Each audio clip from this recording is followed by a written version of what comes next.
Isang pinagpalang araw sa inyong lahat, mga minamahal naming tagapakinig. Kumusta po kayo? Narito na naman ang inyong lingkod, handang magbahagi ng isang kwentong susubok sa tibay ng ating mga puso at sa ating pananaw tungkol sa pag-ibig at pagtitiwala. Sabi nila, ang tiwala ay parang isang salamin. Kapag ito'y nabasag, maaari mo pang pulutin ang bawat piraso, pero hinding-hindi mo na maibabalik ang dati nitong kinis at anyo. Pero paano kung ang mismong anino ng taong pinagkakatiwalaan mo ang siyang magdudulot ng pinakamalalim na lamat sa iyong puso? Halina't pakinggan natin ang kwento ni Amelia sa unang kabanata na pinamagatang, Ang Regalong Hindi Inaasahan. May kung anong kaba ang gumapang sa dibdib ni Amelia habang pinagmamasdan ng kanyang asawang si Marco na nakangiting nakikipag-usap sa biyena niyang si Imelda. Nasa gitna sila ng isang marangyang hapunan sa kanilang mansyon sa Forbes Park. Ang mga kubyertos na pilak ay kumikinang sa ilalim ng engrandeng chandelier at ang halimuyak ng mamahaling pagkain ay nangingibabaw sa ere. Sa paningin ng iba, isa itong perpektong larawan ng isang masaya at masaganang pamilya. Ngunit sa likod ng mga ngiti at magagarang kasuotan, may nararamdaman si Amelia na lamig. Isang lamig na hindi nagmumula sa aircon, kundi sa mga titig na paminsan-minsan ay ipinupukol sa kanya ng kanyang biyenan. Amy Hija, malambing na tawag ni Imelda, ngunit ang mga mata nito'y kading talim ng kutsilyo. Bakit parang ang lalim ng iniisip mo? Hindi mo ba nagustuhan ang pagkain? Pilit nang ngumiti si Amelia. Hindi po, Mama. Masarap po gaya ng dati. May naalala lang po ako. Isang kasinungalingan. Ang totoo, ilang linggo na siyang hindi mapakali. Ang dating matamis na pakikitungo ni Marco ay tila ba naging pilit at ang mga gabi nito sa labas para sa business meetings ay padalas na ng padalas. Dapat ay maging masaya ka, Hija, lalo na ngayong gabi. Sabi ni Marco at hinawakan ang kamay niya sa ibabaw ng mesa. Ang init ng palad nito ay hindi na kasing init ng dati. May sorpresa kami ng mama para sa'yo. Biglang tumunog ang doorbell. Nagkatinginan sina Marco at Imelda, may kakaibang galak sa kanilang mga mukha. Isang katulong ang nagmamadaling nagbukas ng pinto. Mula sa malaking pinto ng kanilang mansyon, pumasok si Marco. Kasunod si Imelda, ngunit hindi sila nag-iisa. May kasama silang isang batang lalaki, marahil ay nasa 5 taong gulang, na mahigpit na nakakapit sa binti ni Marco. Ang bata ay nakayuko, tila takot na takot sa bagong paligid. Napatayo si Amelia. Ang kanyang puso ay biglang kumabog ng malakas. Marco? Sino? Sino ang batang yan? Ngumiti ng malapad si Marco, isang nangiting hindi umabot sa kanyang mga mata. Amelia, meet Miguel. Pamangkin ko sa malayong kamag-anak. Naulila na siya, kaya naisip namin ni Mama na kupkupin na lang siya. Hindi ba't isang magandang balita? Lumapit si Imelda at marahang itinulak ang bata palapit kay Amelia. Tingnan mo, Hija. Hindi ba't anghel ang mukha? Magiging masaya ang bahay na ito sa pagdating niya. Napatingin si Amelia sa bata. Si Miguel. Payat ito at maputla. Nang mag-angat ito ng tingin, nakita ni Amelia ang mga matang puno ng takot. Ngunit sa likod ng takot na yon, may nakita siyang pagsusumamo. Isang tahimik na paghingi ng tulong. Ang mga mata ng bata ay umiiwas. Sa tuwing titingnan ni Imelda, ngunit nang magtama ang paningin nila ni Amelia, tila ba may gusto itong sabihin. Hindi niya alam kung bakit, ngunit parang may bumulong sa kanyang isipan. Hindi ito tama. Hindi ko maintindihan. Halos pabulong na sabi ni Amelia. Bakit hindi mo man lang sinabi sa akin, Marco? Isang bata ang pinag-uusapan natin dito. Hinawakan ni Imelda ang balikat ni Amelia. Hija, ito na ang solusyon sa problema ninyo. Dahil hindi ka pa magkaanak, naisip namin na baka sakaling ang pagdating ng isang bata sa pamamahay na ito ang magbigay sa atin ng swerte. Ang bawat salita ay tila isang karayom na tumutusok sa puso ni Amelia. Ang pagkukulang niya bilang asawa ay laging isinusumbat sa kanya sa paraang pinapalabas na isang payo. Pagkatapos ng hapunan, habang naghahanda na sila para matulog, dinala ni Imelda ang isang maliit na kopita na may lamang maitim na likido. Amoy nito ay pinaghalong pinakuluang mga ugat at dahon. "Ano po ito, Mama?" tanong ni Amelia. "Isang herbal supplement, Hija," nakangiting sabi ni Imelda. "Galing pa ito sa isang kilalang manggagamot sa probinsya. Napakabisa nito para sa mga babaeng nahihirapang magbuntis. Inumin mo ito gabi-gabi. Para sa inyo rin naman ni Marco ito." Tinitigan ni Amelia ang maitim na likido. Nag-aalangan siya. Ang kanyang intuition ay sumisigaw na huwag itong inumin. Ngunit nang makita niya ang nagbabantang tingin ni Marco mula sa gilid ng silid, wala siyang nagawa kundi tanggapin ito. "Salamat po, Mama," pilit niyang sabi. Sa harap nila, inilapit niya ang kopita sa kanyang bibig at kunwari nilunok ang laman nito. Nang gabing iyon, sa kanilang silid, hinarap ni Amelia ang kanyang asawa. "Marco, hindi ako komportable dito. Ang bata, ang gamot." Lahat ito ay parang hindi tama. Lumapit si Marco at niyakap siya mula sa likuran. "Shh, Amelia. You're just overthinking things. Pagod ka lang. Para din naman sa atin to. Gusto nating bumuo ng pamilya, hindi ba? Just trust me. Trust my mother." Ang mga salitang "trust me" ay parang hungkag sa pandinig ni Amelia. Paano siya magtitiwala kung pakiramdam niya ay may tinatago ito sa kanya? Hindi makatulog si Amelia. Hinintay niyang humilik ng malalim si Marco bago siya dahan-dahang bumangon. Ang imahe ng takot sa mga mata ni Miguel at ang kakaibang lasa ng gamot na idinikit niya sa kanyang labi ay hindi maalis sa kanyang isipan. Kinakabahan, nagtungo siya sa study room ni Marco. May kutob siyang kailangan niyang sundin. Binuksan niya ang ilaw at sinimulang suriin ang mga gamit sa mesa. Walang kahit anong kakaiba.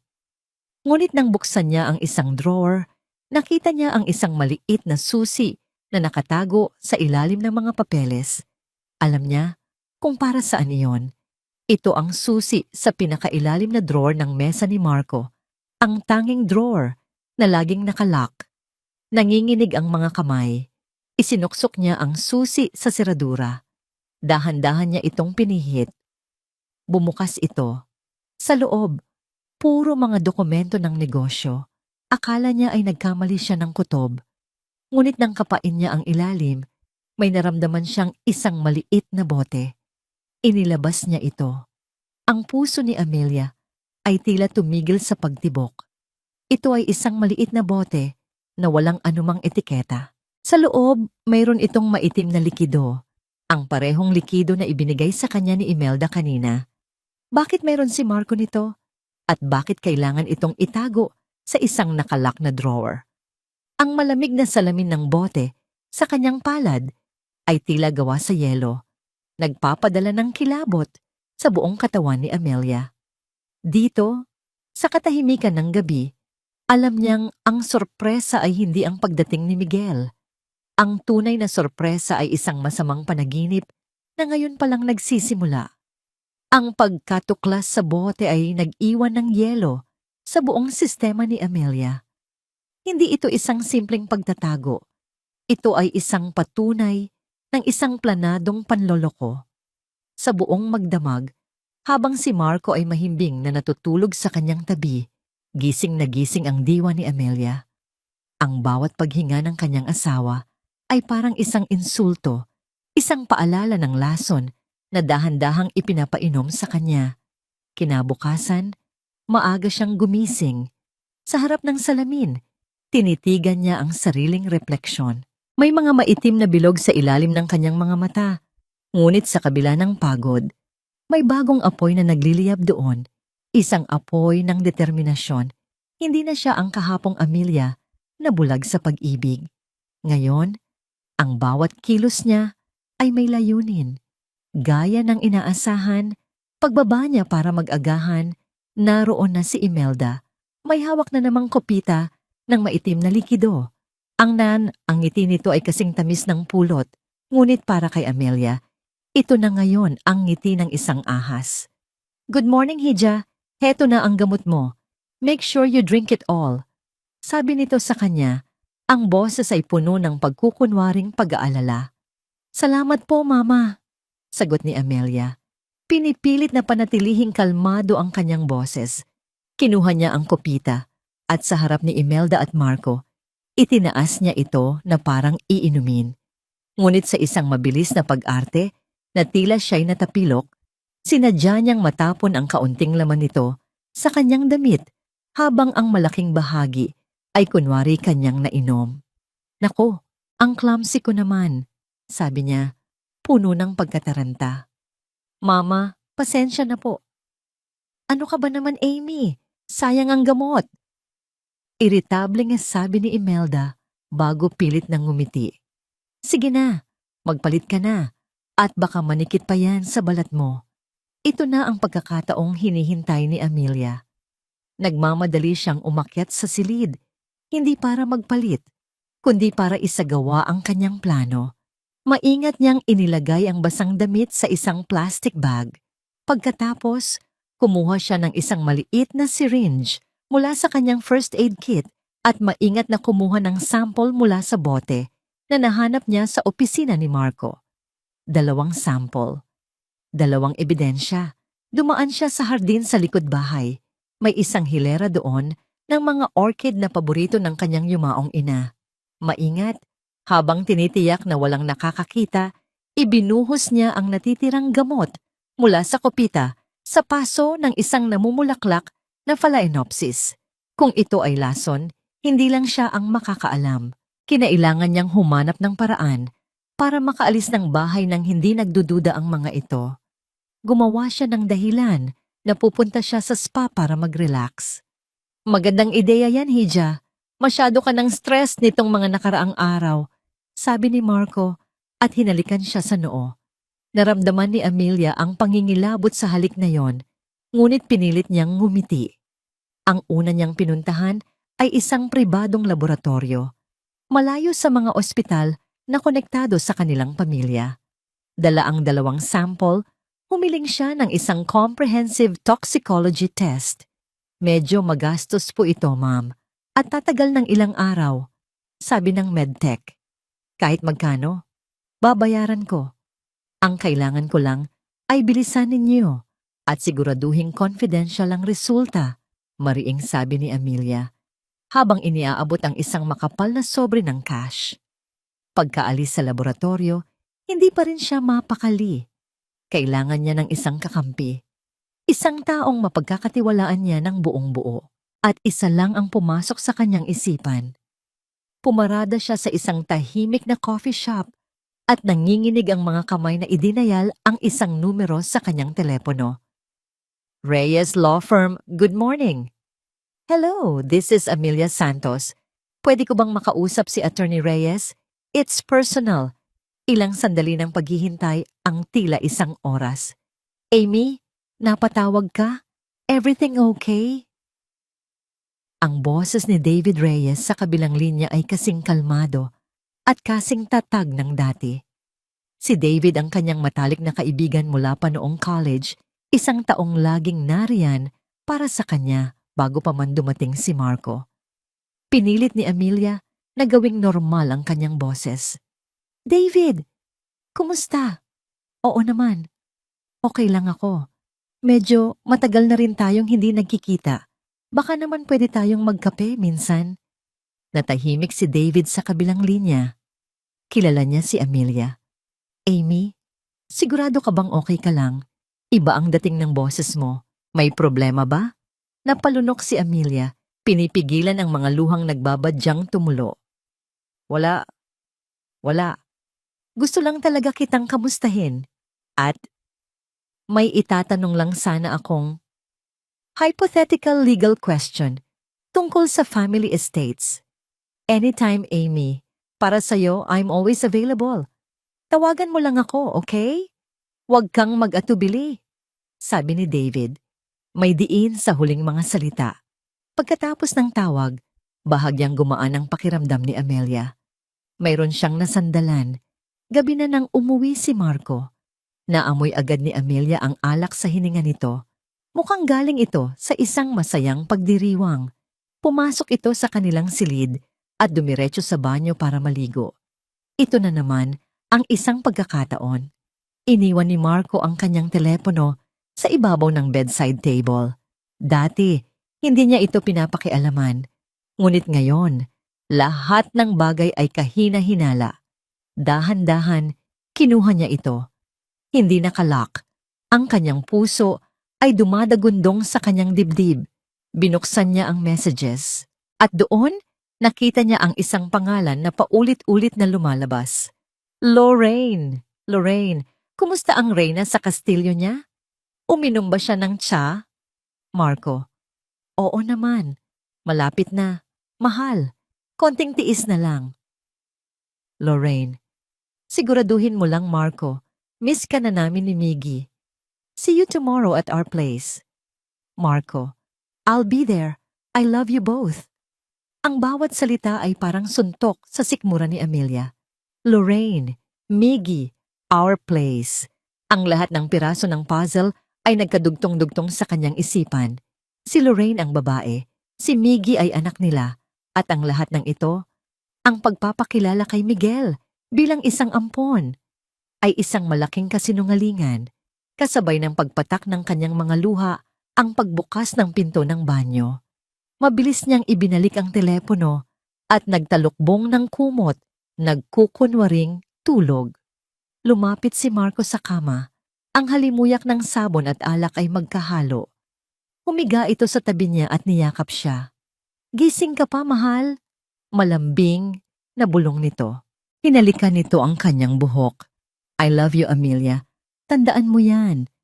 Kinailangan ni Amelia na gamitin ang lahat ng lakas niya para hindi manginig sa galit at pandidiri. Ang matamis na halik na dati niyang inaasam-asam ay isa na ngayong lason sa kanyang balat. Kinabukasan, habang umiinom siya ng kape sa hardin, napansin niya ang orchid. Ang dating masigla at puting-puting mga bulaklak nito ay may mga itim na marka na ngayon, at ang mga dahon nito ay naninilaw at lantana. Patay na ang halaman. Sa sandaling iyon, tumunog ang kanyang telepono. Isang hindi rehistradong numero. Hello? Kinakabahang sagot niya. Good morning, ma'am. This is from Apex Laboratories. Lumabas na po ang resulta ng pinadala ninyong samples.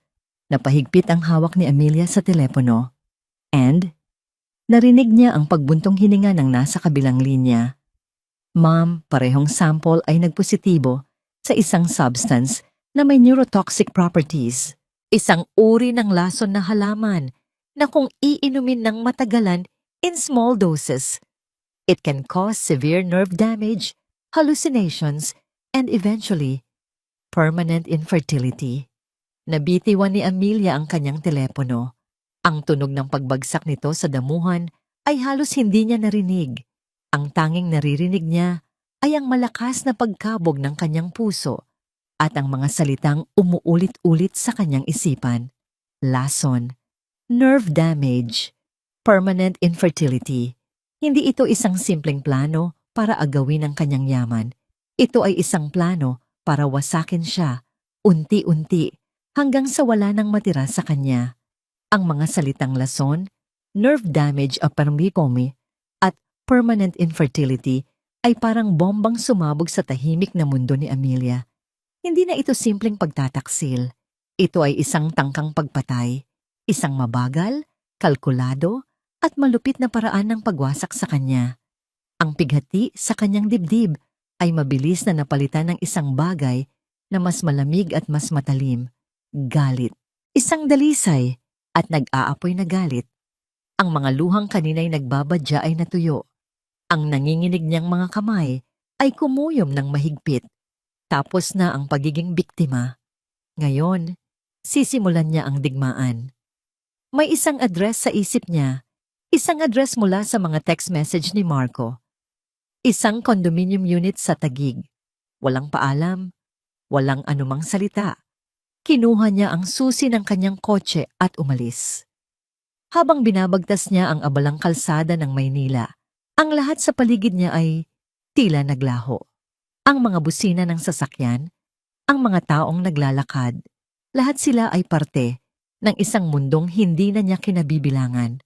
Nasa loob siya ng sarili niyang bula ng katotohanan, isang masakit at brutal na katotohanan.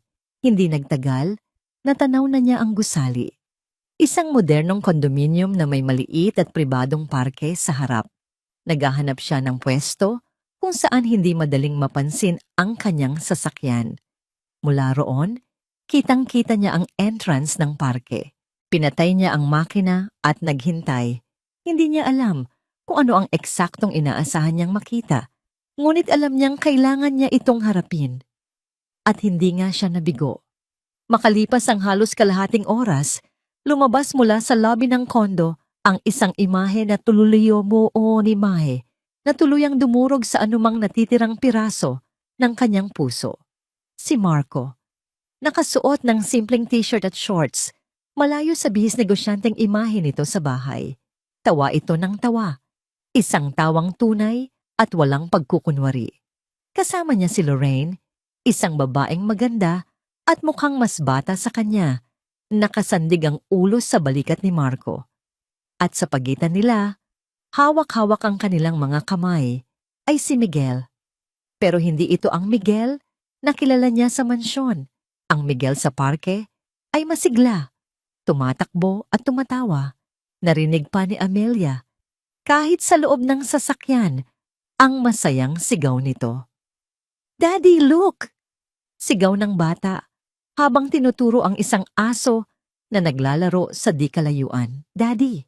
Ang salitang iyon ay parang isang bala na tumama sa dibdib ni Amelia. Paulit-ulit itong umalingaw-ngaw sa kanyang isipan. Daddy, Daddy, Daddy. Ito ang larawan ng pamilyang pinangarap niya, ang pamilyang ipinagkait sa kanya at ang pamilyang ipinagpalit sa kanya. Nanatili siyang nakaupo sa loob ng kotse, ang mga kamay ay mahigpit na nakakapit sa manibela. Ang mga kuko niya ay bumaon sa malambot na katad. Hindi niya namalayan ang mga luhang sunod-sunod na pumatak mula sa kanyang mga mata. Ngunit hindi ito mga luha ng kalungkutan. Ito ay mga luha ng matinding galit. Ang bawat patak ay kumakatawan sa isang kasinungalingan, isang pagtataksil, isang pangarap na dinurog. Biglang nag-flashback sa kanyang isipan ang araw ng kanilang kasal. Ang mga pangako ni Marco sa harap ng altar. Ikaw lang, Amelia. Ikaw lang ang mamahalin ko habang buhay. Ang mga salitang iyon na dati musika sa kanyang pandinig ay isa na ngayong sumpa. Naalala niya ang mga gabing umiiyak siya dahil sa isa na namang negatibong resulta ng pregnancy test at yayakapin siya ni Marco at sasabihing, "Huwag kang mag-alala. Mahal. Kahit hindi tayo magkaanak, sapat na sa akin na kasama kita." Isang napakalaking kasinungalingan habang pinapanood niya ang tatlo na masayang naglalakad pabalik sa condominium, isang perpektong, huwad na pamilya. Ang lahat ng sakit ay nagkristal sa isang matigas at malamig na bagay sa kanyang puso. Ang Amelia na umaasa, ang Amelia na nagmamahal, nang walang pasubali, ang Amelia na handang magtiis. Namatay na siya sa sandaling iyon. Ang natira ay ang anino niya, isang babaeng binigyan ng dahilan para lumaban. Pinunasan niya ang kanyang mga luha gamit ang likod ng kanyang palad. Hindi na nanginginig ang kanyang mga kamay. Kinuha niya ang kanyang telepono. Ang mga daliri niya ay matatag na nag-dial. Isang pamilyar na boses ang sumagot. "David? Amy?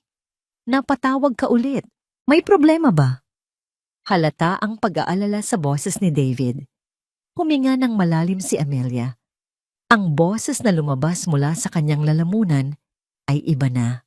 Malamig, determinado, walang bahid ng anumang emosyon. "David, kailangan ko ng tulong mo." "Oo naman, Amy. Anong maitutulong ko?" "Hindi bilang kaibigan.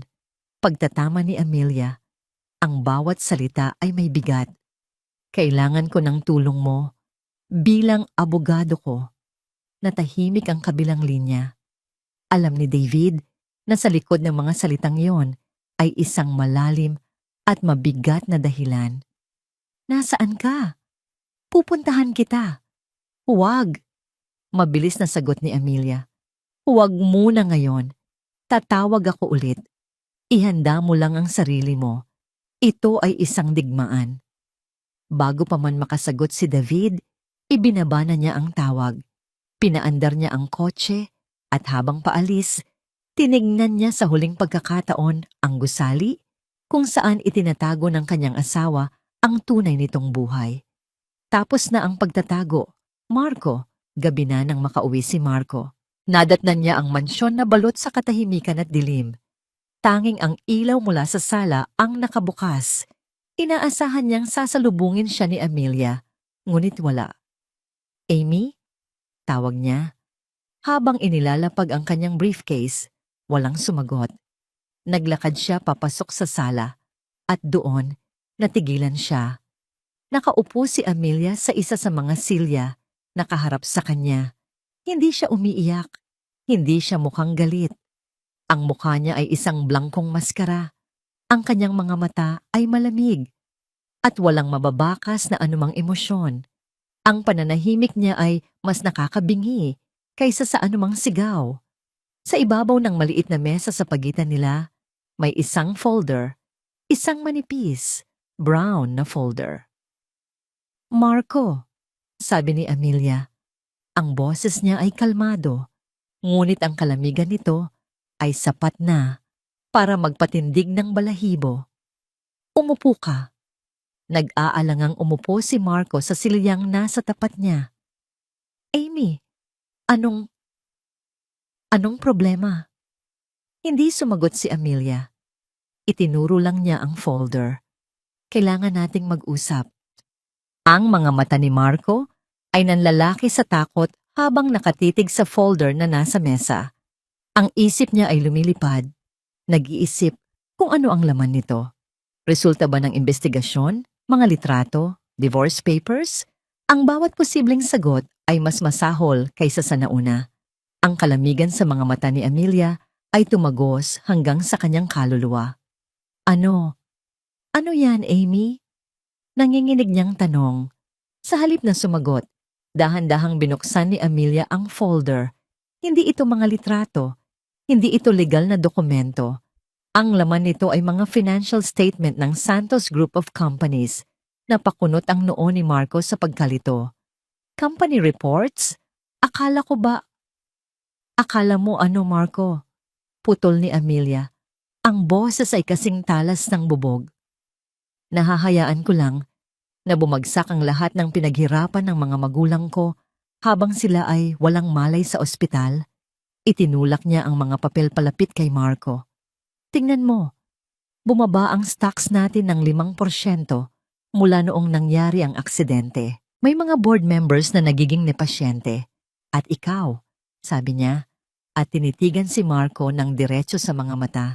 Bilang CEO, ano ang ginagawa mo? Puro ka na lang meetings sa labas. Isang malalim na paghinga ang pinakawalan ni Marco. At bahagyang lumuwag ang pagkakakuyom ng kanyang panga. Ito lang pala. Negosyo. Hindi personal. Isang malaking alon ng ginhawa ang bumalot sa kanya. Mahal? Siyempre hindi. Ginagawa ko ang lahat. These things take time. Depensa niya. Pilit na ibinabalik ang kanyang kumpiyansa. Hindi na pwede ang take time, Marco. Mariing sabi ni Amelia. Mula bukas, babalik na ako sa opisina. Ako na mismo ang hahawak sa mga bagay-bagay at inaasahan kong susuportahan mo ako bilang asawa ko at bilang kanang kamay ng kumpanya. Sa gitna ng tensyon, lumabas si Imelda mula sa kusina. May daladalang isang baso ng tubig. Naririnig ko kayong nag-uusap. May problema ba? Tanong nito. Ang mga mata ay nagpapalipat-lipat kina Amelia at Marco. Ngumiti si Amelia. Isang nangiting hindi kailanman umabot sa kanyang mga mata. Wala po, Mama. Pinag-uusapan lang namin ni Marco ang kinabukasan ng SGC. Naisip ko po, kailangan ko nang maging mas aktibo para tulungan si Marco. I need to be the wife he deserves. Ang pagkukunwari sa boses ni Amelia ay perpekto. Nakita niya ang pagliwanag sa mukha ni Imelda. Ito ang gusto nilang marinig. Ang isang Amelia na sunod-sunuran na ang tanging iniisip ay ang kapakanan ng kanyang asawa. Mabuti naman kung ganoon, Hija. Iyan ang tamang gawin, sabi ni Imelda at tinapik ang balikat ni Amelia. Sige na, magpahinga na kayo. Hayaan mo't bukas, ipaghahanda kita ng dobleng dosis ng herbal supplement mo para lumakas ka. Salamat po, Mama.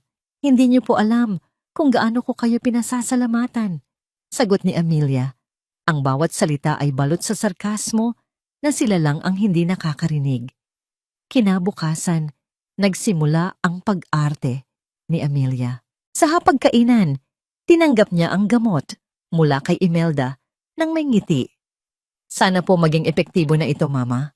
Gusto ko na po talagang mabigyan ng apo si Marco. Nagkatinginan sina Marco at Imelda, may ngiting tagumpay sa kanilang mga labi.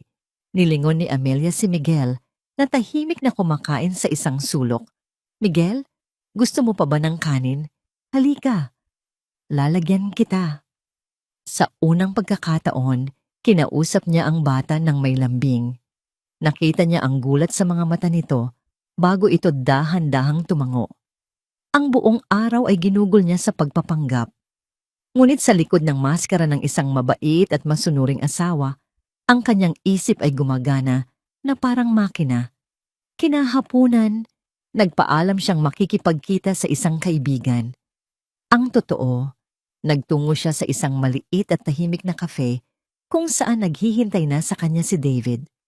Amy, sabi ni David, puno ng pag-aalala nang makita siya. Ano ba talaga ang nangyayari? Inilabas ni Amelia ang isang maliit na voice recorder at ang kopya ng toxicology report mula sa kanyang bag. Inilatag niya ang lahat sa mesa. Pinagtatangkaan nilang lasunin ako, David. Si Marco may ibang pamilya at ang batang dinala nila sa bahay, si Miguel, anak nila. Ang kalmadong mukha ni David ay napalitan ng gulat at galit. This is attempted murder, Amy. Alam ko, sagot ni Amelia. Pero hindi pwedeng basta-basta na lang tayong kumilos. Masyado silang tuso. Kailangan nating mangalap ng mas matibay na ebidensya. Ebidensya na hindi lang magpapakulong sa kanila, kundi sisira rin sa kanila ng tuluyan. Tumango si David. Ang kanyang isip bilang abogado ay nagsimula ng magplano. Okay, simula ngayon. Kailangan mong maging mas maingat. Huwag mo nang inumin ang kahit anong ibigay nila. Itago mo lahat bilang ebidensya. May inilabas si David mula sa kanyang briefcase, isang ballpen. This is not an ordinary pen. It's a high-definition audio recorder. Laging mong dalhin. Every conversation, every threat, i-record mo. Paano si Imelda? May kutob akong hindi lang ito tungkol sa pera, sabi ni Amelia. I'll handle her, sabi ni David. Mag-hire ako ng best private investigator I know. Bubungkalin natin ang buong pagkatao niya, mula sa pinakamaliit na detalye hanggang sa pinakamadilim niyang sikreto. Pag-uwi ni Amelia sa mansyon, dala na niya ang bagong tapang at isang plano. Kailangan niyang painin ang mga ito. Kailangan niyang bigyan sila ng isang bagay na hindi nila matatanggihan. Kinagabihan, habang nag-uusap sila sa sala, sinadya ni Amelia na iwan ang kanyang telepono sa mesa at nagkunwaring may kukunin sa kusina. Nagdial siya sa sarili niyang numero mula sa burner phone na binili niya kanina. Nang tumunog ang telepono niya, sinadya niyang sabihin ng malakas, "Hello, Mr. Chua. Yes, it's Amelia Santos. Opo, tungkol po sa special investment fund ni Daddy. Hindi ko pa rin pumahanap ang password. Naka-encrypt po kasi at tanging si Daddy lang ang nakakaalam. Yes, it's a very significant amount. Sayang naman, kung hindi natin mababawi. Mula sa siwang ng pinto ng kusina, nakita niya sina Marco at Imelda na nagkatinginan. Ang kanilang mga mata ay nag-aapoy sa kasakiman. Nahulog sila sa bitag. Nagpatuloy ang pagpapanggap ni Amelia sa mga sumunod na araw. Ngunit bawat ngiti, bawat pag-arte ay may kasamang bigat. Isang gabi, habang nakahiga at nagkukunwaring tulog, narinig niya si Marco na may kausap sa telepono sa balkonahe. Ginamit niya ang recording pen na bigay ni David. "Huwag kang mag-alala, Mama." Mukhang wala siyang alam. Oo, kumakagat na siya sa pain tungkol sa investment fund. Konting panahon na lang at mapapasa atin na ang lahat. Lahat-lahat. Kinuyom ni Amelia ang kanyang kamao sa ilalim ng kumot. "Maghintay lang kayo," bulong niya sa kanyang isipan. Akin ang huling halakhak. Sa kabilang banda ng syudad, sa opisina ni David Reyes, hating gabi na ngunit gising pa rin siya. Biglang tumunog ang kanyang telepono, isang text message. Mula ito sa private investigator na hinire niya. Binuksan niya ang mensahe. Ito ay isang litrato. Madilim at malabo, ngunit malinaw ang pagkakakuha. Nasa litrato si Imelda de la Cruz nakikipagkita sa isang lalaking kilala sa mundo ng krimen bilang isang fixer. Ang lokasyon, isang abandonadong bodega sa may pier. Kasunod ng litrato ay isang maikling text. "Boss, mukhang mas malalim pa sa inaakala natin ang putik na kinasasangkutan ng matandang to." Sa loob ng kanyang opisina, sa Reyes Law Firm, napapalibutan ng mga aklat ng batas at ng katahimikan ng hating gabi, nakatitig si David Reyes sa litratong ipinadala sa kanya. Ang screen ng kanyang telepono ang tanging nagbibigay liwanag sa madilim na silid. Hindi ang malabong imahe ni Imelda de la Cruz ang nakakuha ng kanyang atensyon, kundi ang lalaking kausap nito, si Berto ang Fixer Suarez, isang anino mula sa nakaraan. Napahigpit ang hawak ni David sa kanyang telepono.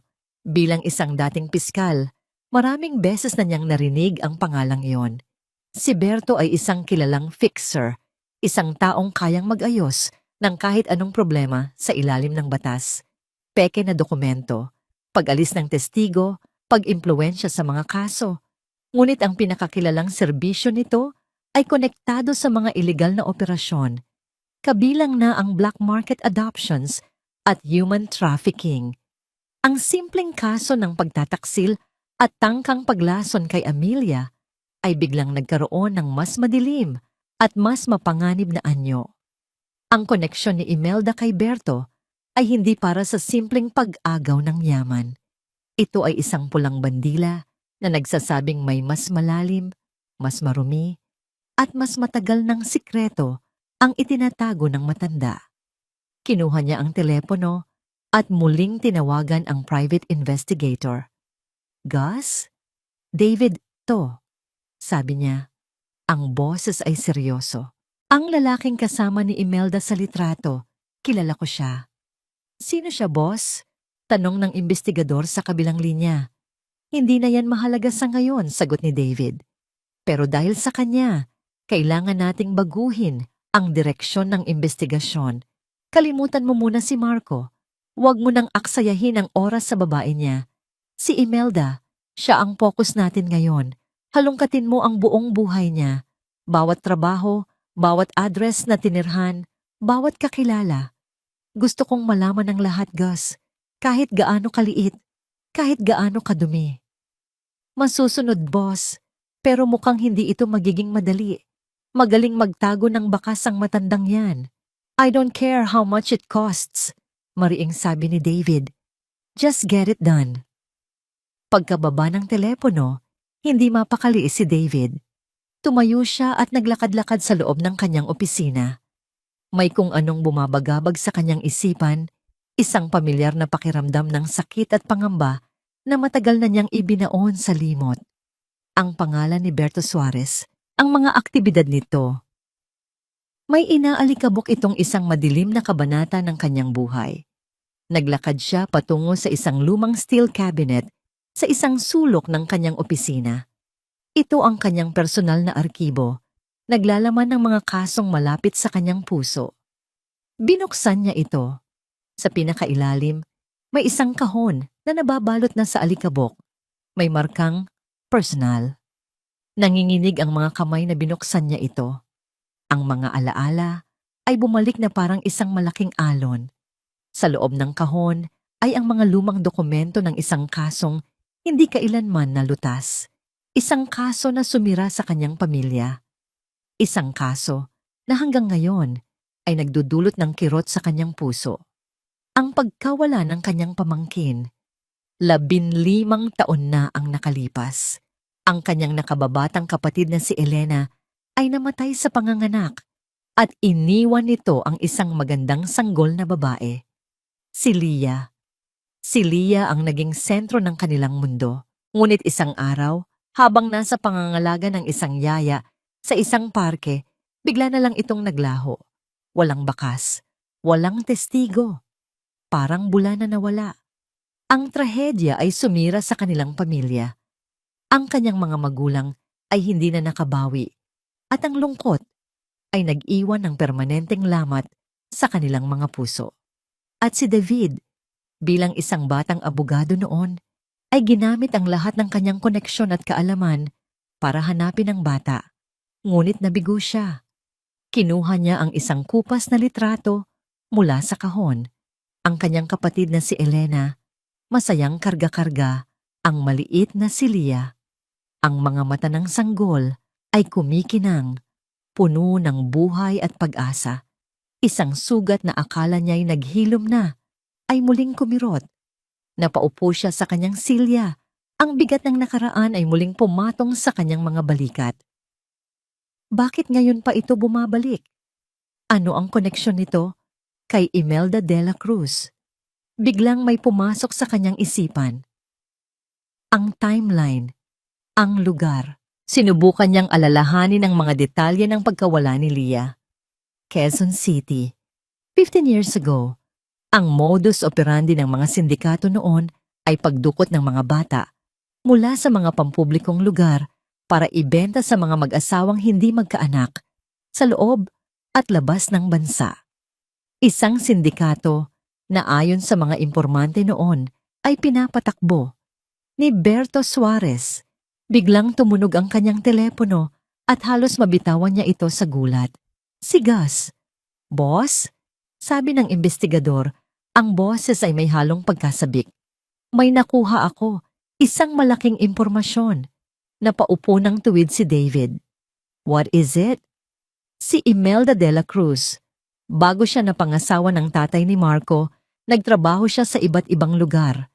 Isa na dito, 15 taon na ang nakalipas. Nagtrabaho siya bilang isang administrative staff sa isang maliit na orphanage sa Quezon City.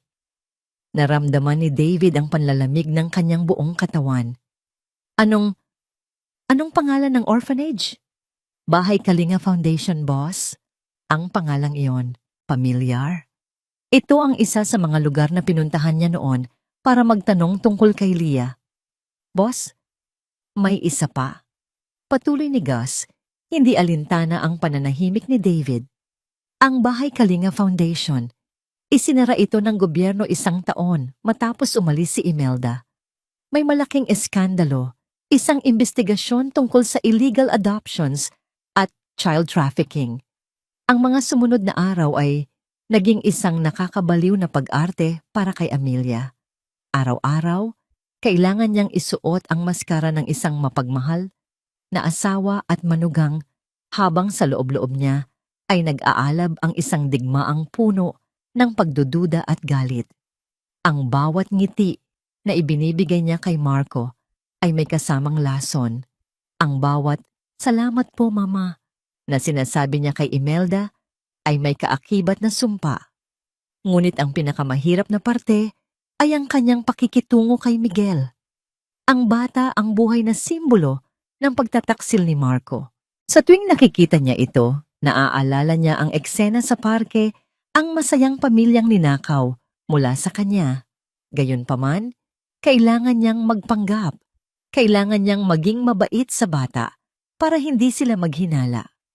Isang hapon, habang naglalaro si Miguel sa hardin, naisip ni Amelia ang kanyang susunod na hakbang, ang huling piraso ng ebidensya na kailangan niya para kumpirmahin ang lahat. Isang DNA test. Pero paano? Nilapitan niya ang bata. May daladalang isang baso ng juice at isang pares ng gunting. Miguel, malambing niyang tawag. Ang haba na ng buhok mo. Halika, gupitan natin ng kaunti para hindi nasasagabal sa mga mata mo. Tumingala ang bata. May pag-aalinlangan sa mga mata. Ayaw po ni Lola Imelda. Ngumiti si Amelia. Huwag kang mag-alala. Ako ang bahala. Konti lang naman to. Maingat niyang ginupitan ng ilang hibla ng buhok sa may batok ng bata. Pagkatapos, tinawag niya si Marco. Mahal, halika dito.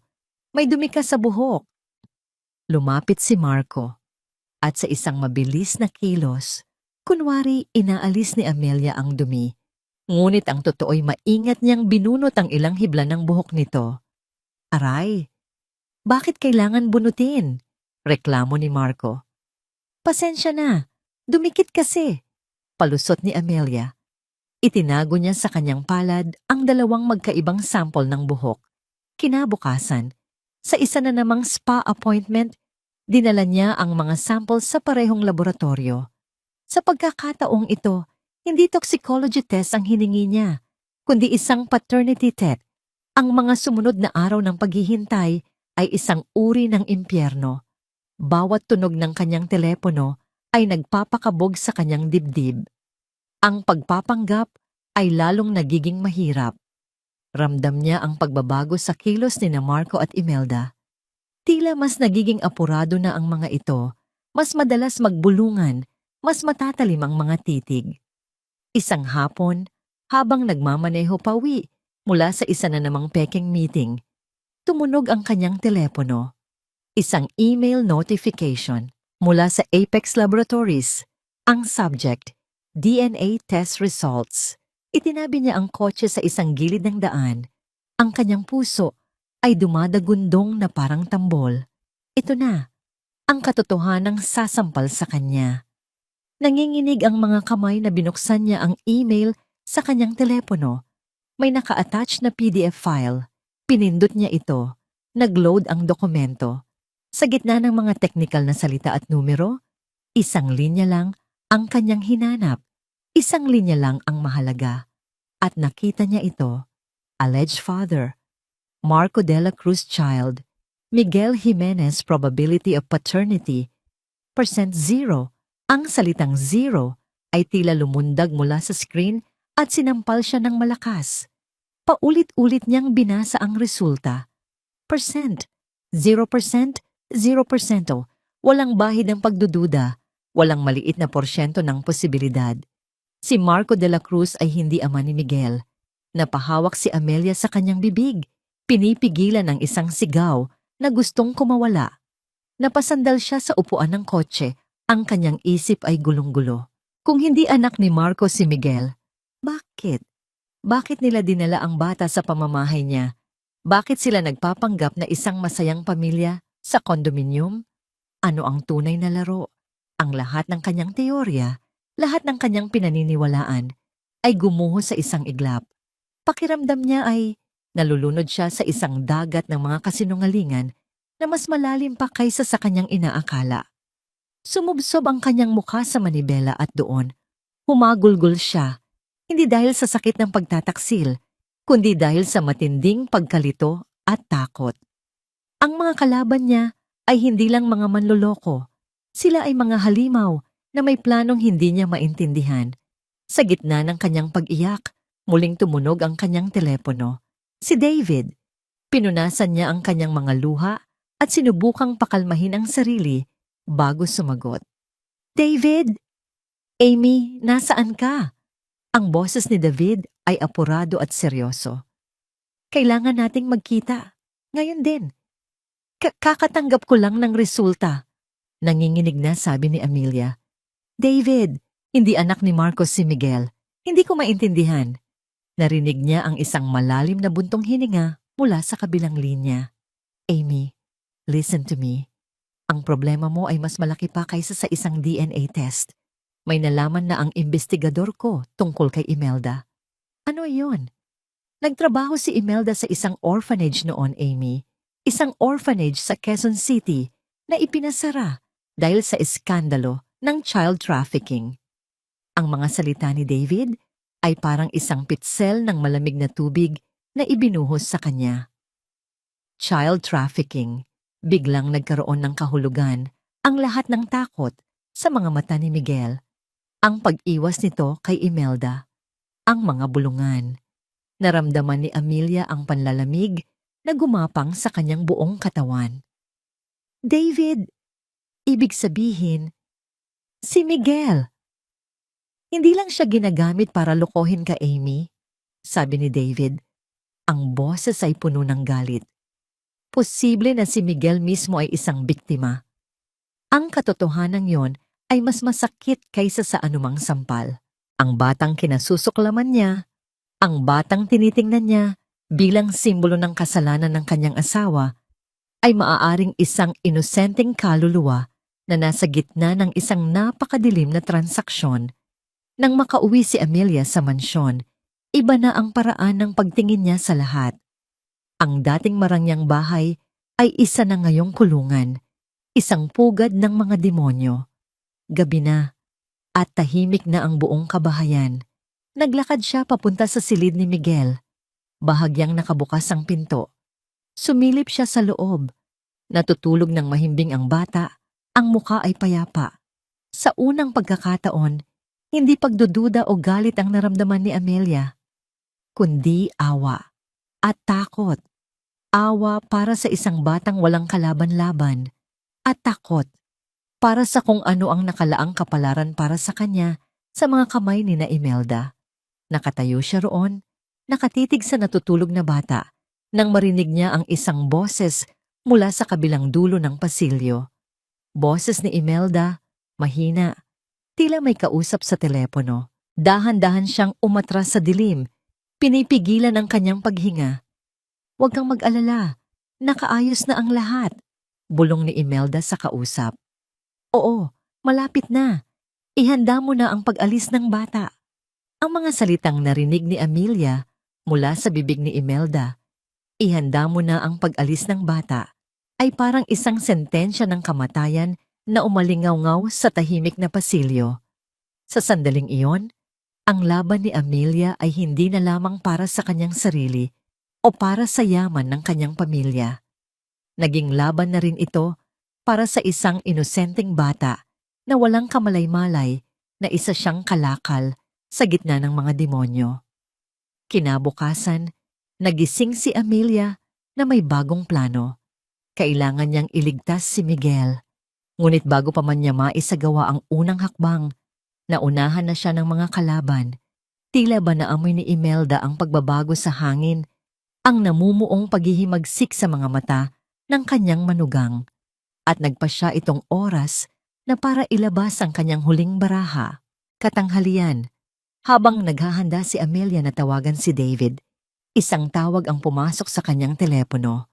Mula ito sa sekretarya ng Santos Group.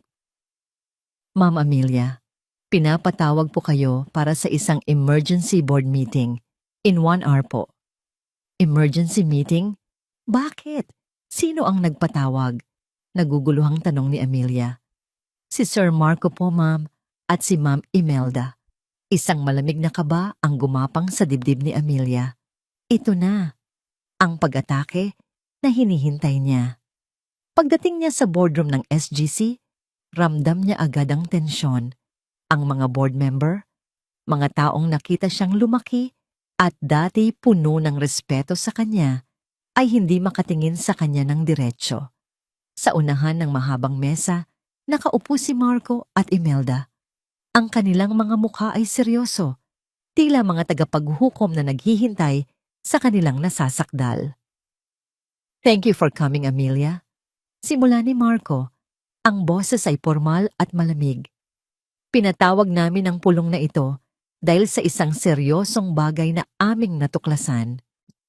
May inilabas si Imelda na isang makapal na folder at ipinamahagi ang kopya sa lahat ng naroon.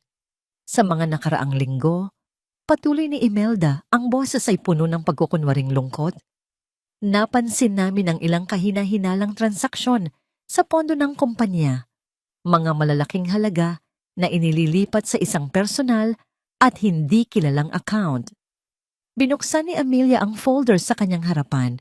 Nananlaki ang kanyang mga mata sa nakita.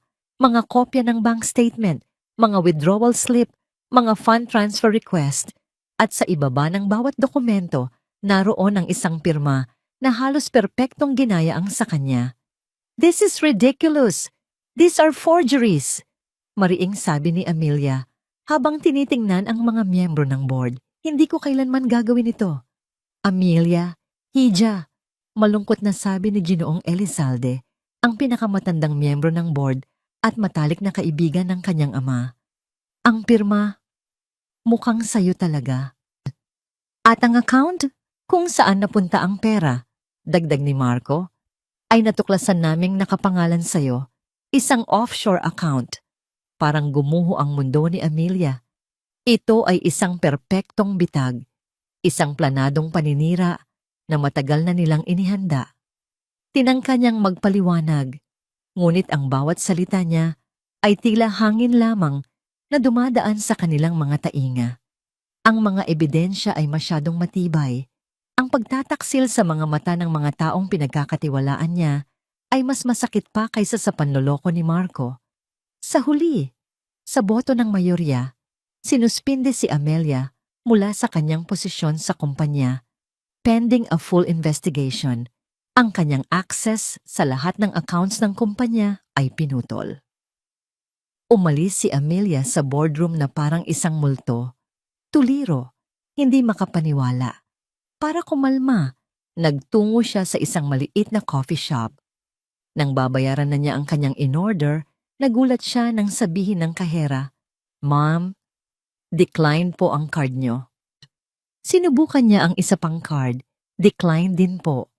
Pati ang kanyang personal na credit cards ay pinutol na rin nila.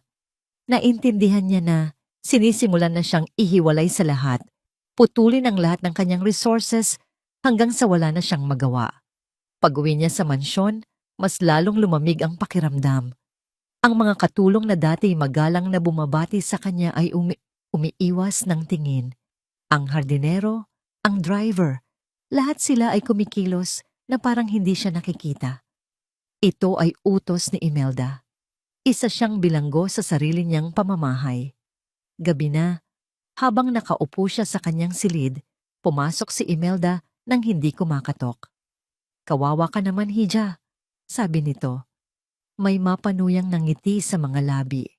"Tingnan mo ang sarili mo. Mag-isa, walang pera, walang kapangyarihan." "Ano ang gusto mo, Imelda?" Walang ganang tanong ni Amelia. Umupo si Imelda sa tapat niya. Ang mga mata ay parang sa isang ahas. "Simple lang. Ibigay mo sa amin ang lahat ng mapayapa. Pirmahan mo ang isang kasulatan na isinasalin mo na ang lahat ng shares mo sa Santos Group kay Marco. Gawin mo yan. At hahayaan ka naming umalis ng tahimik. Mabuhay ka sa kung saan mo man gusto." At kung hindi, hamon ni Amelia. Ang nangiti ni Imelda ay nawala at napalitan ng isang nakakakilabot na itsura. Lumapit ito at bumulong sa kanyang tainga. Ang bawat salita ay puno ng lason. "Naaalala mo ba ang aksidente ng mga magulang mo? Napakatanga ng driver ng truck na yon. Hindi ba? Baka sakaling madulas ulit ang preno ng sasakyan. O kaya naman, magkaroon ng problema sa life support machine sa ospital. Maraming bagay ang pwedeng mangyari, Amelia. Maraming aksidente." Naramdaman ni Amelia ang pag-akyat ng dugo sa kanyang ulo. Isang banta. Isang direktang banta sa buhay ng kanyang mga magulang. "Hayop ka!" sigaw ni Amelia. At akmang tatayo para sugurin ito. Ngunit pinigilan siya ng mga salita ni Imelda. "Subukan mo," banta nito. "Isang maling galaw mo lang.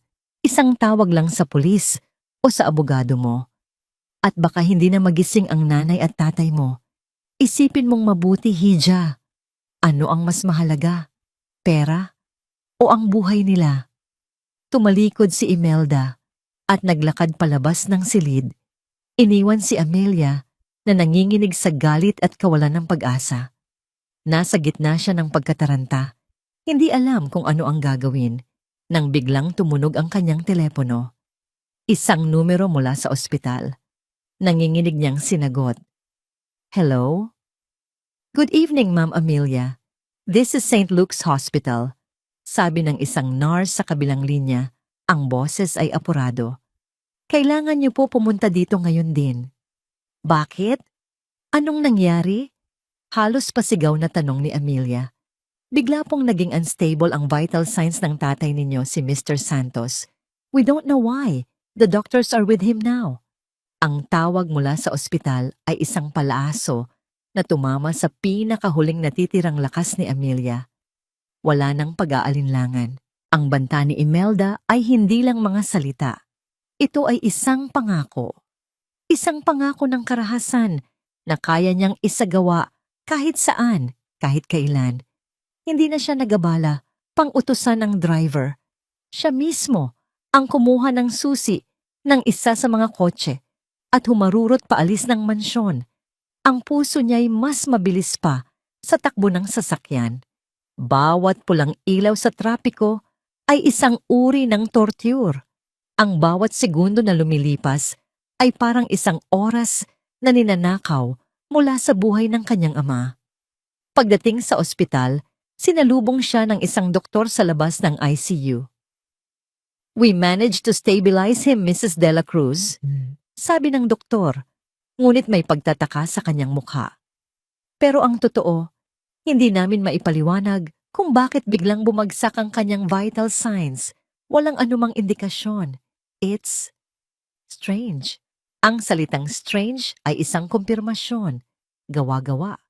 May gumalaw, may nag-utos. Nang payagan siyang pumasok sa silid, parang dinurog ang kanyang puso sa nakita. Ang kanyang ama, ang dating malakas at makapangyarihang haligi ng kanilang pamilya, ay nakahiga, napapalibutan ng mga makinang humihinga para sa kanya. Ang tanging maririnig ay ang ritmikong tunog ng life support machine, isang tunog na nagsasabing hawak ni na Imelda ang buhay at kamatayan sa kanilang mga kamay. Hinawakan ni Amelia ang malamig na kamay ng kanyang ama. Ang balat nito ay maputla. Bumuhos ang mga luha na hindi na niya napigilan. Hindi na ito luha ng galit, kundi luha ng tuluyang pagkatalo. Patawad, Daddy, bulong niya sa gitna ng kanyang mga hikbi. Patawad po. Sinubukan ko pong lumaban. Pero hindi ko na po kaya. Hindi ko kayang isugal ang buhay ninyo ni Mami. Sumubsob siya sa kama. Ang kanyang mga balikat ay nanginginig sa bigat ng kanyang pagsuko. Bigong-bigo po ako, Daddy. Patawad. Pagbalik niya sa mansyon, para siyang isang kaluluwang ligaw. Ang bahay na dati niyang tahanan ay isa na ngayong teritoryo ng kaaway. At sa sala, naghihintay na ang mga mananakop. Nakaupo roon sina Marco at Imelda. Sa tabi nila ay isang abogado na hindi niya kilala. At sa ibabaw ng mesa, nakalatag ang mga dokumento na magiging katapusan ng lahat. Mabutit nakabalik ka, Hija, sabi ni Imelda. Walang anumang emosyon sa kanyang boses. Ang matalinong babae, alam kung kailan dapat sumuko. Hindi nagsalita si Amelia. Umupo siya sa tapat nila. Ang kanyang mga mata ay blangko. Ang kanyang kaluluwa ay pagod na. Tumingin siya kay Marco, naghahanap ng kahit katiting na awa o pagsisisi sa mga mata nito. Ngunit wala. Umiwas lang ito ng tingin, tila isang duwag na hindi kayang harapin ang resulta ng kanyang mga gawa. Inilatag ng abogado ang mga papel sa harap niya. Isang deed of assignment na nagsasali ng lahat ng kanyang shares at interest sa Santos Group of Companies kay Marco de la Cruz. Pirmahan mo na, Amelia, sabi ni Marco. Sa wakas ay nagsalita, ang boses ay mahina. Para matapos na to, kinuha ni Amelia ang ballpen. Ang bigat nito sa kanyang kamay ay parang bigat ng buong mundo. Tinitigan niya ang linya sa ibabaw ng kanyang pangalan. Ang bawat letra ng pangalang yon ay isang paalala ng kanyang pagkabigo. Nanginginig ang kanyang kamay. Ang tunog ng dulo ng ballpen sa papel ay parang isang sigaw sa katahimikan ng silid. Isang pirma, isang iglap lang, at ang lahat ng ipinundar ng kanyang pamilya, ang lahat ng pinaghirapan ng kanyang ama ay mawawala. Isinara niya ang kanyang mga mata at naalala ang banta ni Imelda. Ito ang kapalit ng buhay ng kanyang mga magulang. Isang maruming kalakalan. Pinirmahan niya ang unang pahina. Tapos ang pangalawa. Hanggang sa huli. Nang matapos siya, isang malalim na buntong hininga ang narinig niya mula kay Marco. Isang buntong hininga ng tagumpay at ginhawa. Ngumisi si Imelda, isang ngising nagpapakita ng tunay nitong kulay. Tapos na. Natalo na siya. Hindi na siya nagsalita. Tumayo siya at naglakad paakyat sa kanyang silid. Bawat hakbang ay mabigat. Iniwan niya sila roon para magdiwang sa kanilang pagkapanalo. Nagpunta siya sa balkonahe ng kanyang silid. Mula roon, tanaw niya ang kumikinang na mga ilaw ng syudad ng Maynila. Isang syudad na puno ng buhay, pangarap, at pag-asa. Ngunit para sa kanya, ang lahat ng liwanag na yon ay nagsisilbi lamang para ipaalam sa kanya kung gaano kadilim ang kanyang mundo. Wala na siyang pera, wala na siyang kapangyarihan, wala na siyang kumpanya, wala na siyang asawa, wala na siyang pamilya. Para siyang isang basyong sisidlan, inubos ang lahat ng laman. Ano pa ang natitira sa akin? Tanong niya sa sarili. Ano pa? Napatingala siya sa madilim na kalangitan. Pakiramdam niya ay nag-iisa siya sa buong sansinukob. Ang pakiramdam ng pagkatalo ay isang lason na mas mabisa pa kaysa sa ibinibigay sa kanya ni Imelda. Dahan-dahan itong pinapatay ang kanyang kaluluwa. Sa gitna ng kanyang kawalan ng pag-asa, tumunog ang kanyang telepono. Nanginginig niyang kinuha ito mula sa kanyang bulsa. Si David. Sinagot niya ito. Ang boses niya ay walang buhay. Isang bulong lamang.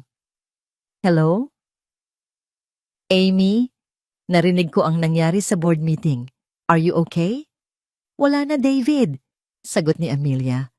Ang mga luha ay muling dumaloy sa kanyang mga pisngi. Pinirmahan ko na. Ibinigay ko na sa kanila ang lahat. Talunan na ako. Narinig niya ang pagmumura sa kabilang linya. Hindi, Amy. Hindi ka patalo. Makinig kang mabuti sa akin. Biglang nagbago ang tono ni David. Mula sa pag-aalala, naging puno ito ng pagmamadali at panganib. Amy, umalis ka na sa bahay na yan ngayon din. Ano? Umalis ka na dyan. Nalaman ng detective ko na ibebenta na nila si Miguel bukas ng madaling araw. Napahawak si Amelia sa rehas ng balkonahe. At may plano sila para sa'yo. Ang mga huling salita ni David, may plano sila para sa'yo, ay tila isang kidlat na gumising sa nanlalamig na kaluluwa ni Amelia. Ang plano para sa kanya. Ngayong nakuha na nila ang lahat, isa na lang siyang maluwag na sinulid, isang testigo sa kanilang mga krimen, isang problemang kailangan ng tapusin. Ang pakiramdam ng pagkatalo na bumalot sa kanya kanina ay biglang naglaho at napalitan ito ng isang primordial na instinct. Ang mabuhay at hindi lang para sa sarili niya. Ang imahe ni Miguel natutulog ng payapa sa kanyang silid, walang kamalay-malay na ibebenta na parang isang bagay ay sumindi sa isang apoy sa kanyang dibdib. Hindi ko sila hahayaan, sabi niya sa kanyang sarili. Hindi na para sa akin ito, para ito sa bata. Ang kawalan ng pag-asa ay naging isang matalas at malinaw na determinasyon. Tapos na ang pag-iyak, oras na para lumaban. David, anong gagawin ko? Bulong niya sa telepono, ang boses niya ay hindi na nanginginig, kundi puno na ng bigat. Kailangan mong makaalis dyan. Mabilis na sagot ni David. Kunin mo ang bata. May isang safe house na inihanda ako. Ite-text ko sa iyo ang address. Magkita tayo doon. Oh, Paano? Bantay sarado ang buong bahay. Ang mga katulong, mga matatainga sila ni Imelda. Gumawa ka ng paraan, Amy. Alam kong kaya mo, sabi ni David. Ang tiwala sa kanyang boses ay nagbigay ng lakas kay Amelia. Mag-iingat ka. Papunta na ako. Pagkababa ng telepono, ang isip ni Amelia ay tumakbo ng mas mabilis kaysa dati.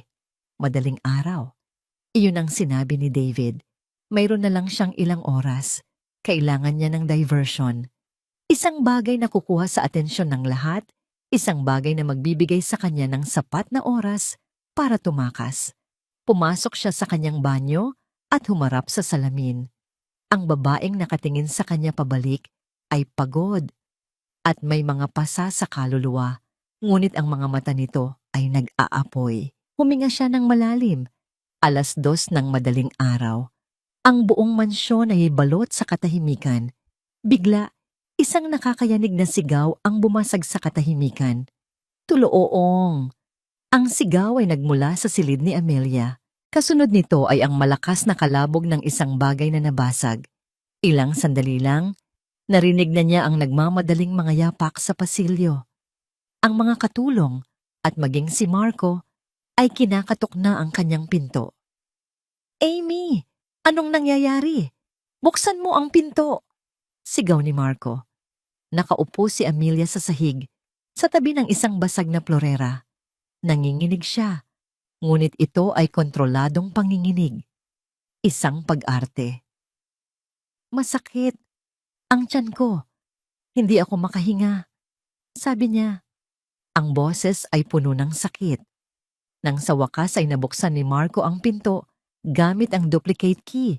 Nakita nila si Amelia na namimilipit sa sahig. Ang eksena ay sapat na para magdulot ng panik sa lahat. Habang si Marco at ang mga katulong ay nagkakagulo, sinusubukang alamin kung ano ang gagawin, walang sino man ang nakapansin sa isang anino na tahimik na gumapang palabas ng silid. Alam ni Amelia na ang diversion na ito ay tatagal lamang ng ilang minuto. Kailangan niyang kumilos ng mabilis. Dahan-dahan siyang nagtungo sa silid ni Miguel. Tulog pa rin ang bata. Maingat, binuhat niya ito.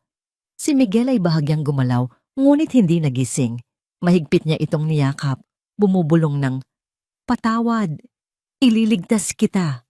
Gamit ang daan sa likod bahay na para sa mga katulong, tahimik siyang nakababa.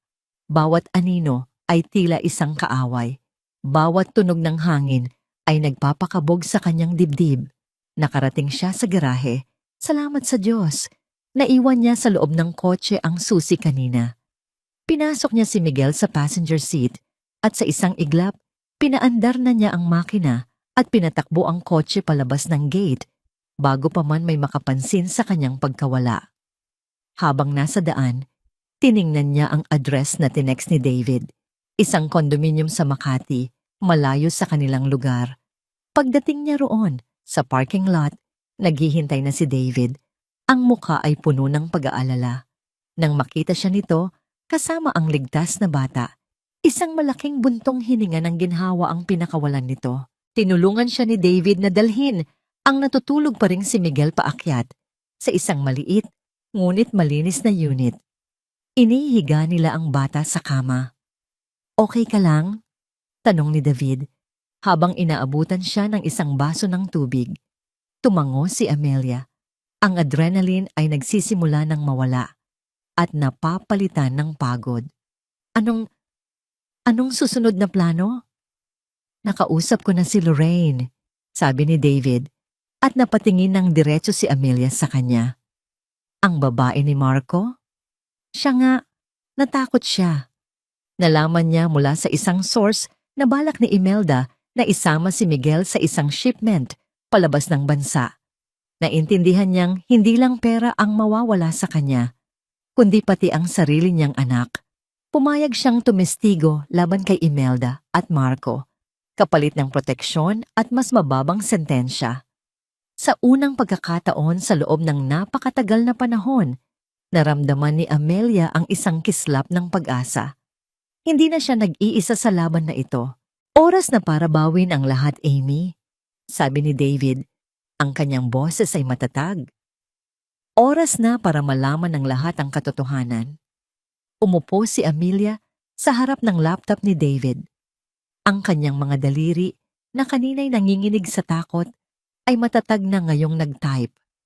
Binuksan niya ang kanyang email.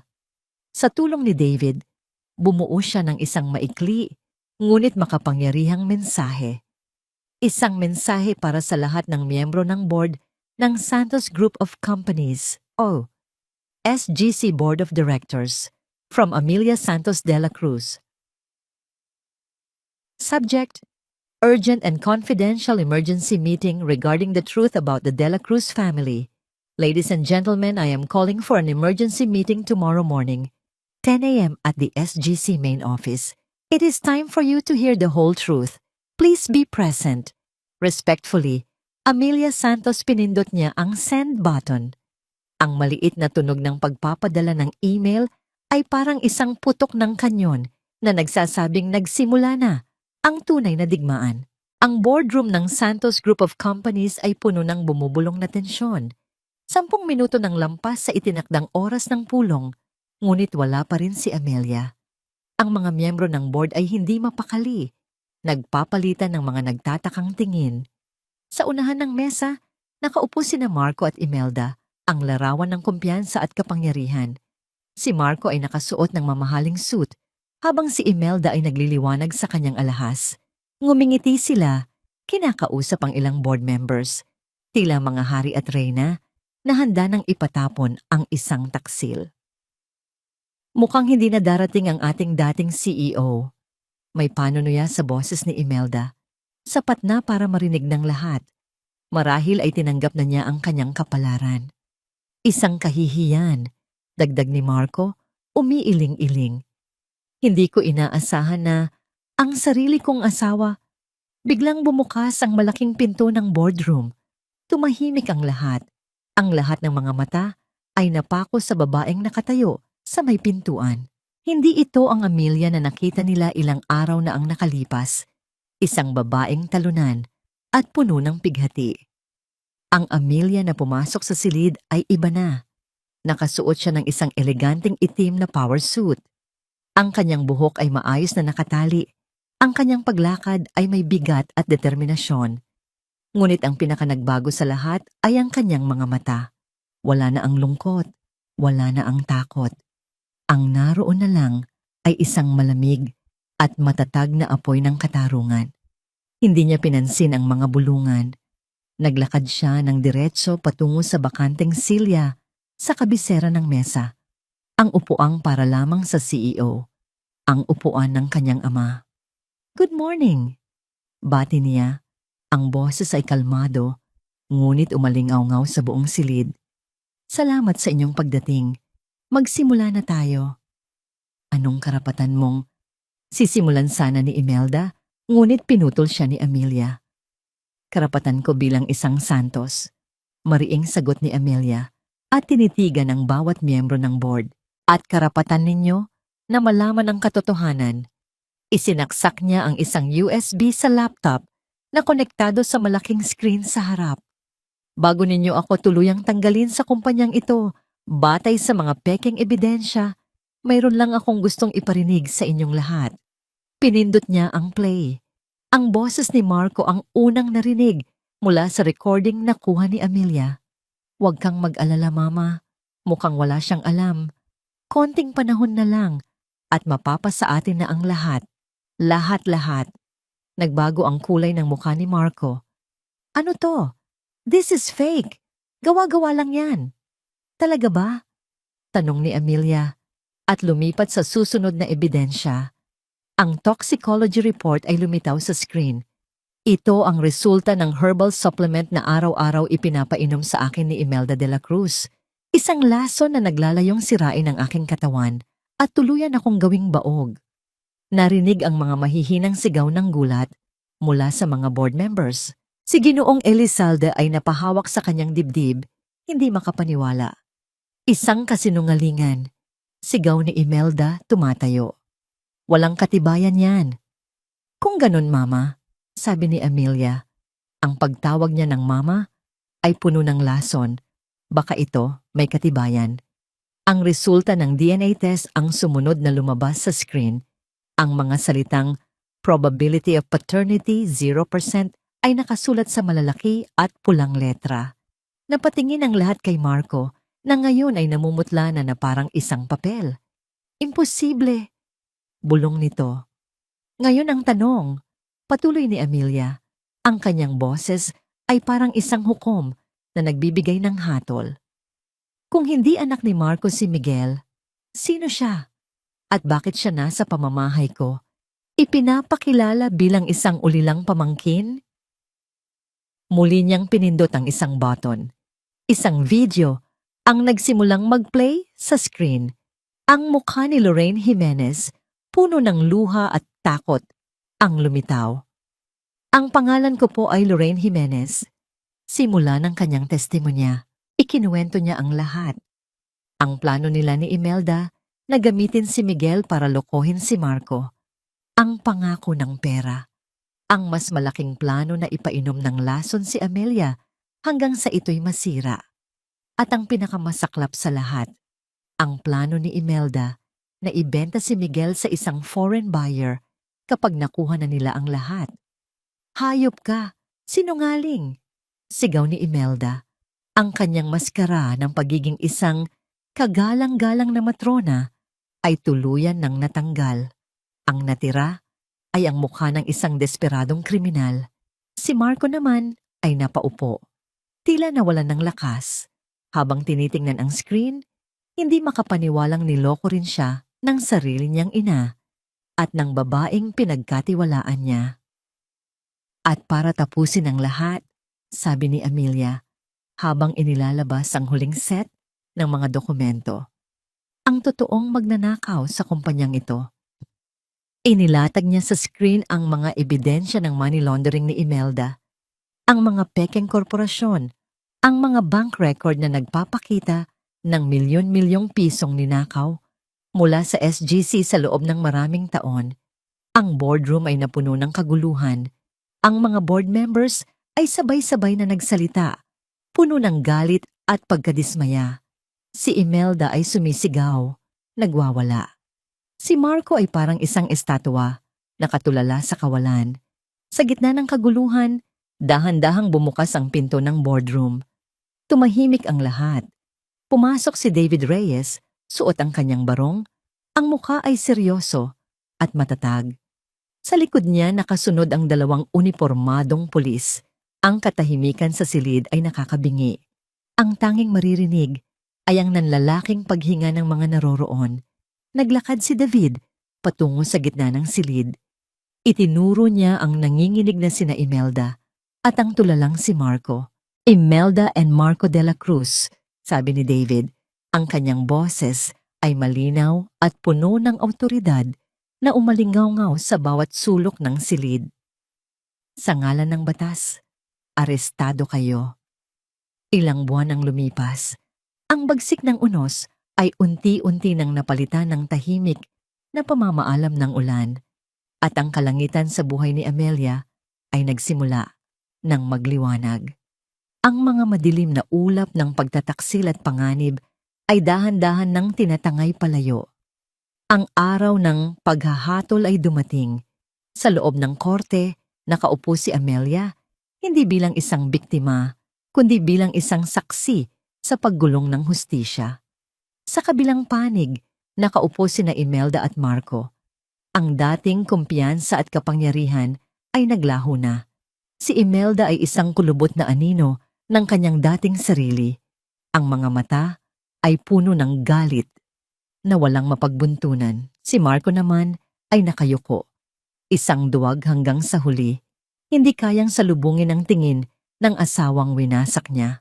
Nang ihayag ng hukom ang hatol, habang buhay na pagkabilanggo para kay Imelda para sa mga kasong attempted murder at human trafficking at mahabang taon ng pagkakakulong para kay Marco bilang kasabwat, ang tunog ng martilyo ay parang isang musika sa pandinig ni Amelia. Ngunit sa kanyang puso, walang pagdiriwang, tanging isang malalim na pakiramdam ng kapayapaan. Tapos na. Sa wakas, tapos na.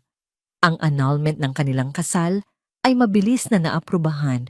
Siya na muli, si Amelia Santos, buo at malaya. Sa suporta ng Board of Directors na muling nagtiwala sa kanya, buong puso niyang ibinalik ang kanyang atensyon sa Santos Group of Companies. Isang hapon, nagtungo siya sa isang maliit at maaliwalas na bahay ampunan sa labas ng syudad. Dito pansamantalang nanunuluyan si Miguel sa ilalim ng pangangalaga ng DSWD. Nadatnan niya ang bata na naglalaro sa hardin kasama ang ibang mga bata. Sa unang pagkakataon, nakita niyang tumawa si Miguel ng malakas at walang alalahanin. Lumapit siya. Dala ang isang maliit na regalong robot. Miguel! Malamig niyang tawag. Tumingala ang bata. Ang dating takot sa mga mata nito ay napalitan na ng pagkamausisa. Inabot ni Amelia ang laruan. Para sa'yo. Nag-aalangang kinuha ito ni Miguel. Tinitigan niya ang robot, pagkatapos ay tumingin siya kay Amelia. At doon, isang maliit na ngiti ang unti-unting sumilay sa kanyang mga labi. Isang totoong ngiti. Ang nangiting iyon para kay Amelia ay mas mahalaga pa kaysa sa lahat ng yaman ng SGC. Ito ang simbolo na kahit sa pinakamadilim na kabanata, may pag-asang sumisibol. Ngunit ang pinakamalaking himala ay dumating 1 linggo pagkatapos noon. Nasa gitna siya ng isang meeting nang tumunog ang kanyang telepono. Ang ospital. Isang pamilyar na kaba ang muling gumapang sa kanyang dibdib. Mama Amelia, sabi ng nurse, ngunit iba ang tono nito ngayon. Mayroon itong galak. Kailangan niyo pong pumunta rito. Ang tatay niyo po. Hindi na niya pinatapos. Nagmamadali siyang umalis at nagmaneho papuntang ospital. Ang kanyang dasal ay paulit-ulit sa kanyang isipan. Pagdating niya sa silid, nakita niya ang isang grupo ng mga doktor at nurse na nakapalibot sa kama ng kanyang ama. Sa gitna nila, nakita niya ito. Ang kanyang ama, si Ricardo Santos. Ang mga mata nito ay nakabukas. Bahagya. Nananaginip ba siya? Dahan-dahan siyang lumapit. Daddy? Halos pabulong niyang tawag. Ang mga mata ng kanyang ama ay dahan-dahang lumingon sa kanya. Isang kislap ng pagkilala ang lumitaw sa mga ito. Sinubukan nitong magsalita, ngunit isang mahinang ungol lang ang lumabas. Ngunit itinaas nito ang kanyang kamay. Isang paanyaya. Dumadaloy ang mga luha sa kanyang pisngi habang hinahawakan niya ang kamay ng kanyang ama. Mainit. Buhay. Ang kamay na gumabay sa kanya mula pagkabata.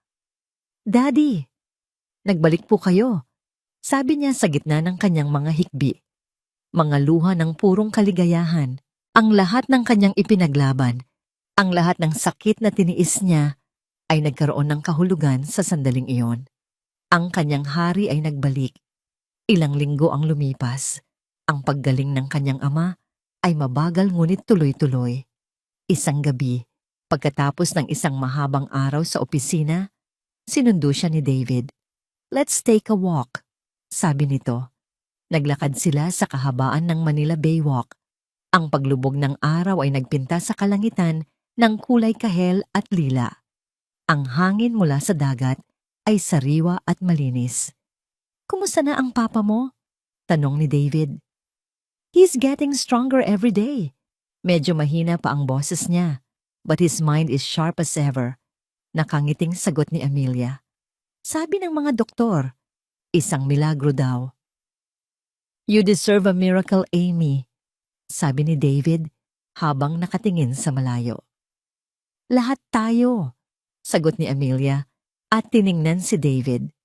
Ikaw, may balita na ba? Napabuntong hininga si David. Ang investigasyon sa kaso ni Imelda ay nagbukas ng mga lumang sugat at mga bagong lead tungkol sa mga batang nawala noon. May mga sinusundan kaming lead. Mahirap, matagal na. Pero sa unang pagkakataon, may pag-asa. Tumahimik sila, parehong nag-iisip. Habang pinapanood ang araw na tuluyang lumubog sa abot tanaw. Salamat, David. Basag ni Amelia sa katahimikan. Sa lahat. Wala iyon, sagot ni David. At sa wakas ay tumingin sa kanya. Ang mga mata nito ay puno ng isang emosyon na matagal na nitong itinatago. I would have moved mountains for you, Amy. You know that, right? Hindi na kailangang sumagot ni Amelia. Sa ngiti niya at sa paraan ng pagtama ng kanilang mga mata sa ilalim ng papalubog na araw, naintindihan na nila ang lahat. Kinagabihan, bago umuwi si Amelia mula sa ospital, muli niyang hinawakan ang kamay ng kanyang ama. Mas malakas na ang hawak nito ngayon. Tinitigan siya ng kanyang ama. Pagkatapos ay tumingin ito sa may pintuan kung saan nagpaalam si David. Ilang minuto lang ang nakalipas. Muling tumingin ang kanyang ama sa kanya. Dahan-dahan, ngunit malinaw, nagsalita ito. Ang unang mga salita na narinig niya mula rito pagkatapos ng maraming buwan. Ang boses nito ay mahina, ngunit ang mensahe ay malakas. David, mabuting tao. 1 taon ang lumipas, 1 taon ng paghilom, pagbangon, at pagbuo ng mga bagong simula. Sa boardroom ng Santos Group of Companies, sa parehong silid kung saan siya minsan ay hinusgahan at iwinaksi, nakaupo si Amelia Santos sa kabisera ng mesa. Ngunit ngayon, ang hangin ay ibang-iba na. Ang mga board members na dati puno ng pagdududa ay nakatingin na sa kanya ng may buong paghanga at respeto. The proposal from the Singaporean investors is promising, panatag niyang sabi habang tinitingnan ang mga dokumento sa kanyang harapan. But I want our team to review the environmental impact clause. The legacy of SGC isn't just about profit. It's about responsible growth. Ang bawat salita niya ay may bigat. Ang bawat desisyon ay may tiwala sa sarili. Ito na ang bagong Amelia. Isang leader na hindi lang matalino, kundi may puso. Ang anino ng pagtataksil ay naglaho na, at sa kinatatayuan nito ay isang babaeng buo, matatag, at lubos na kinikilala ang kanyang halaga. Pagkatapos ng matagumpay na pulong, umuwi siya sa mansyon.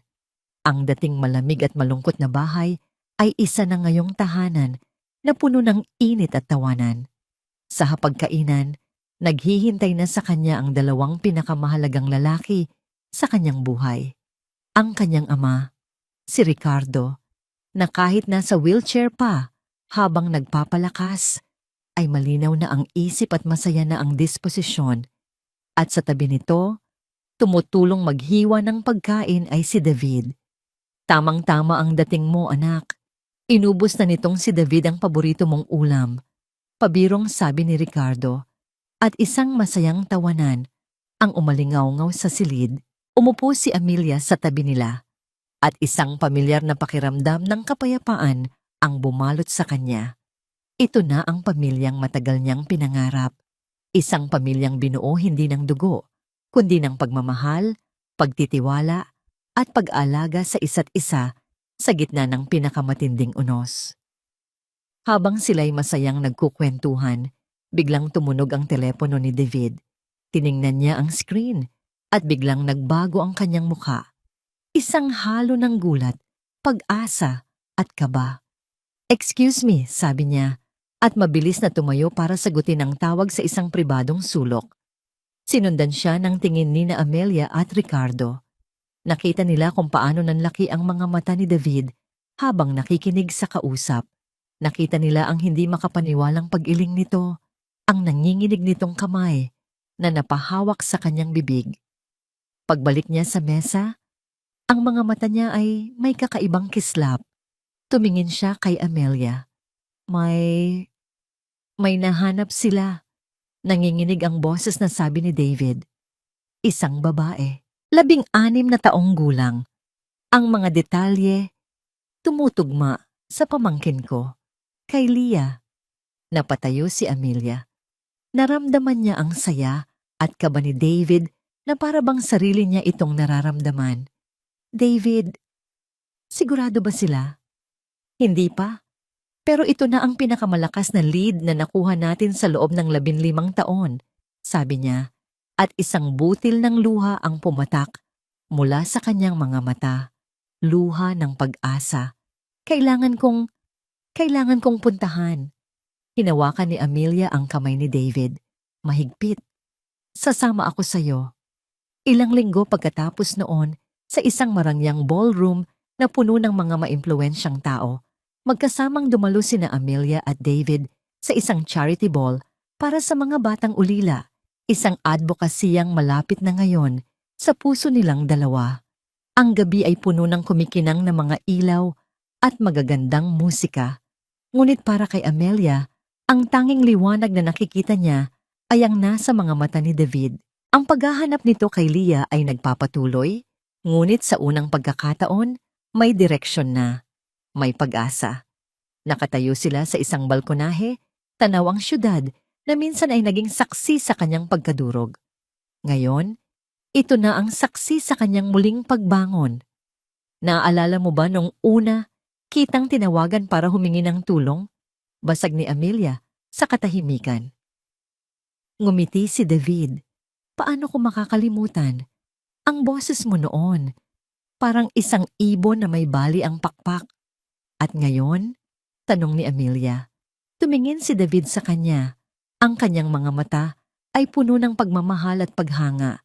Hinawakan niya ang mga kamay ni Amelia. Ngayon, bulong niya, handa ka nang lumipad.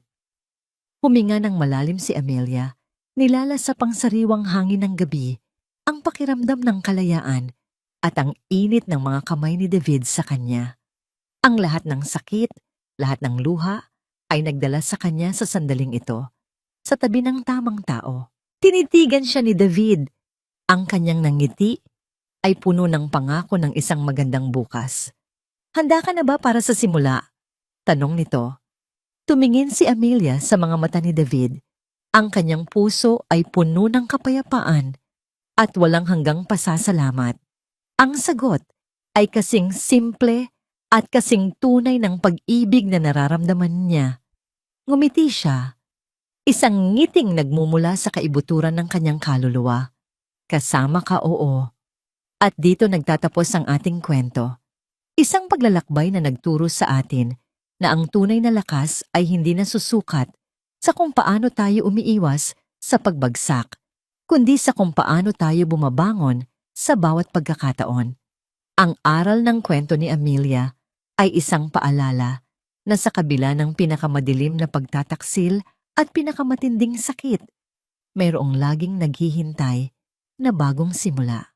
Ang kailangan lang ay ang tapang na magpatawad, hindi para sa iba, kundi para sa sarili, at ang lakas ng loob na muling buksan ang puso para sa isang pag-ibig na tunay at karapat-dapat.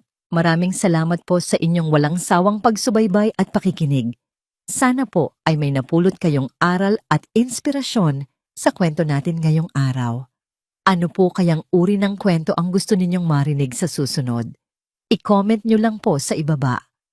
Ang inyong mga saloobin ay napakahalaga sa amin. Hindi dito nagtatapos ang ating paglalakbay. Marami pa pong kwentong kasing ganda at mas puno ng aral dito sa aming channel. Kung nagustuhan nyo ang kwentong ito, i-like, i-share sa pamilya at mga kaibigan, at mag-subscribe na rin para lagi kayong updated sa mga susunod pa naming kwento. I-click nyo ang notification bell para kayo ang unang makarinig kapag may bago kaming upload. Pagpalain po kayo ng Panginoon, kayo at ang inyong buong pamilya. Hanggang sa muli.